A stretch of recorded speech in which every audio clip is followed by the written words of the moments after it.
Mudah-mudahan cukup waktu 3 menit untuk cerita tentang kerja paksa gara-gara pergi haji.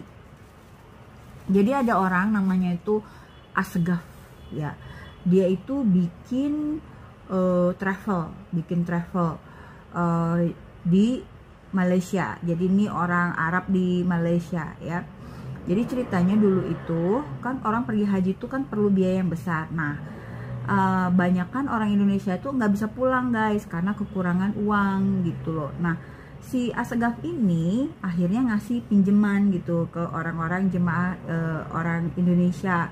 Tapi sebenarnya itu adalah jebakan Batman karena sebenarnya mereka itu dipaksa untuk jadi pekerja di kebun karet dia. Jadi si orang ini tuh punya perkebunan karet. Nah, saat itu tuh perkebunan karet dia itu lagi merugi.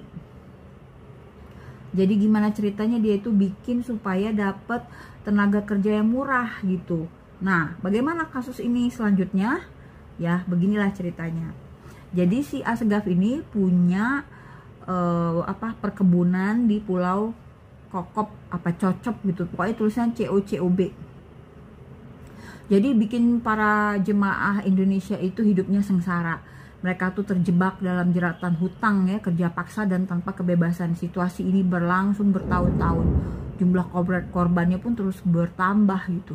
Nah, akhirnya ini menarik perhatian pemerintah kolonial. Oh, by the way, ini ceritanya terjadi di zaman dahulu kala ya.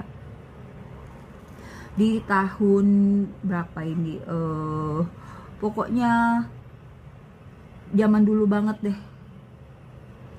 Nah, akhirnya turun tangan lah pemerintah ya, pemerintah kolonial itu. Oh, kejadian di akhir abad ke-19. Nama lengkapnya itu Said Muhammad bin Ahmad Al-Segaf. Travelnya bernama Firma Al-Segaf, kantor pusatnya di Singapura, bukan di Malaysia. Nah, akhirnya di Johor, tapi dia punya perkebunan karetnya di Malaysia, yaitu di Pulau Kokop Johor ya. Gabungan bisnis haji dan perkebunan karet ini. Jadi bikin dia tuh orang terkaya di Semenanjung Melayu. Nah, akhirnya disuratilah si pemerintah Belanda itu akhirnya menyurati konsul Belanda di Jeddah, di konsul Belanda di Singapura juga. Nah, jadi ceritanya akhirnya dibikinlah supaya orang ini nggak bisa lagi buka travel dia gitu, karena nggak habis-habis utang orang itu, dibikin lingkaran hutang gitu loh guys. Jadi ini membuat mereka jadi terpaksa jadi kena kerja paksa gitu.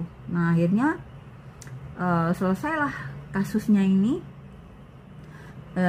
di pemerintah Belanda turun tangan akhirnya gitu.